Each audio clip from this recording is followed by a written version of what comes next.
Vamos lá, pessoal, parece que voltou, né? Voltou. Bom, eu estava falando com vocês do ponto mais importante do artigo 47, que é o seguinte: uma das penas de interdição temporária de direitos consiste exatamente na suspensão de autorização de habilitação para dirigir veículo. O artigo 57 do Código Penal diz que essa pena alternativa ela é cabível exclusivamente aos crimes culposos de trânsito. Então eu vou repetir. A pena de interdição temporária de direitos da espécie, suspensão de autorização ou habilitação para dirigir veículo, diz o artigo 57 do Código Penal, ela é exclusivamente aplicável para crimes culposos no trânsito. Bom, essa pena alternativa, essa interdição temporária de direitos, ela foi tacitamente revogada pelo Código de Trânsito Brasileiro. Compreenderam? Ela foi tacitamente revogada pelo Código de Trânsito Brasileiro.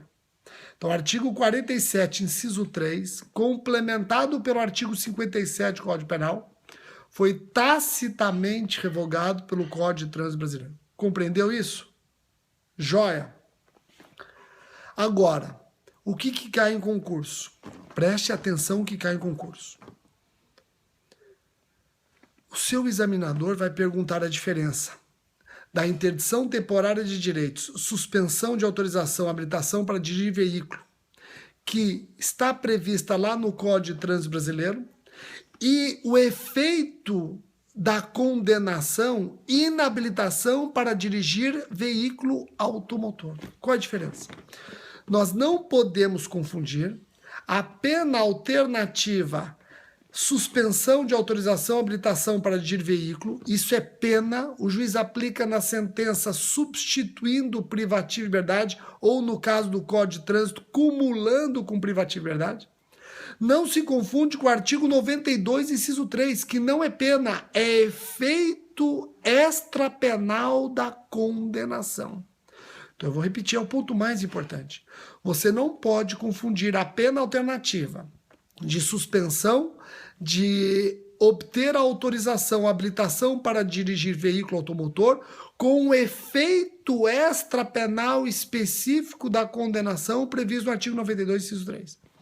Pena é uma coisa, o juiz impõe na sentença, substituindo ou cumulando com privativa de liberdade, no caso do Código de Trânsito. Efeito da condenação é outra. O juiz, depois de aplicar a pena, ele estabelece os efeitos da sua condenação. Compreenderam? Joia. A outra espécie de pena de interdição temporária de direitos é a proibição de frequentar determinados lugares. E, por fim, a mais nova interdição temporária de direitos é a proibição de inscrever-se em concurso, avaliação ou exame público. Essa pena foi introduzida pela Lei 12.550 de 2011.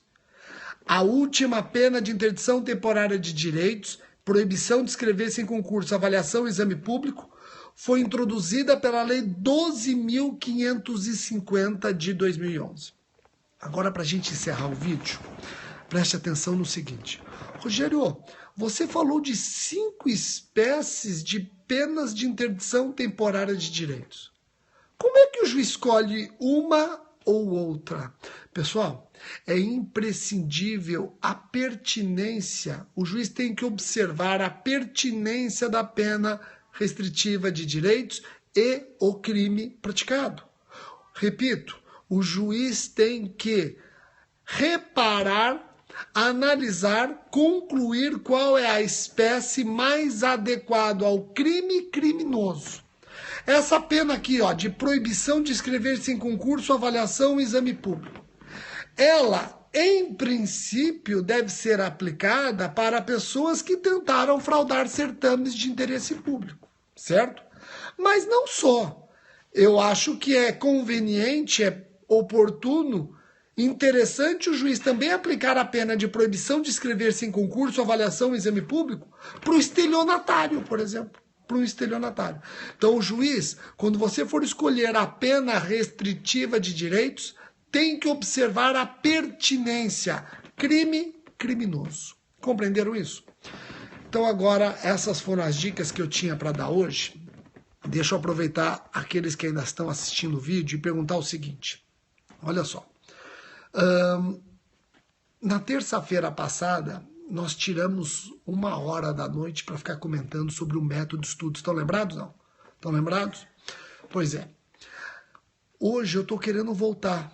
Terça-feira à noite, hoje eu estou querendo voltar no mesmo horário, 10 horas, horário Brasília, 10 horas, para esclarecer algumas questões que os alunos têm me mandado e falar um pouco de disciplina no seu dia a dia de estudo. O que vocês acham?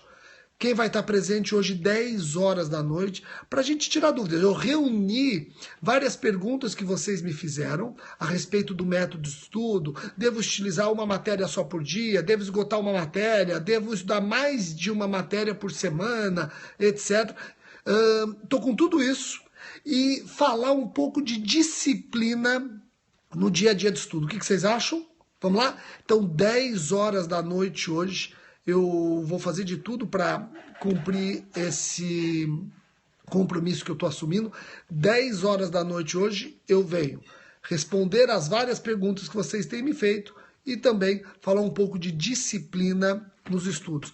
Eu também, como uma aluna respondeu aqui, eu também chegava em feriado e não tinha a mínima vontade de estudar. E às vezes eu não estudava mesmo. E aí, eu sofria com isso? Sofria. Será que eu sofri com razão ou o feriado é para ser feriado, inclusive para concurseiro? Depois eu vou gravar um vídeo de dicas para fase oral, tá bom? Tem muita gente pedindo dicas para fase oral, a gente vai gravar um vídeo exclusivo de dicas para fase oral. Tá ok? Então eu aguardo vocês hoje, 10 horas da noite. Olha, isso que a pessoa acabou de colocar é verdade. O Luan, Rogério, na sua época era mais fácil. Não tinha um WhatsApp, Facebook para atrapalhar. Será? Ou era mais difícil? Porque na minha época não tinha dicas em redes sociais, não tinha Periscope, não tinha muita bibliografia para estudar, não tinha curso à distância. Então essa história de que era mais fácil ou mais difícil é relativo, né? Bom, então hoje à noite, 10 horas da noite, a gente vem e conversa a respeito de tudo isso, tá ok? Então até a noite, pessoal. Abraço.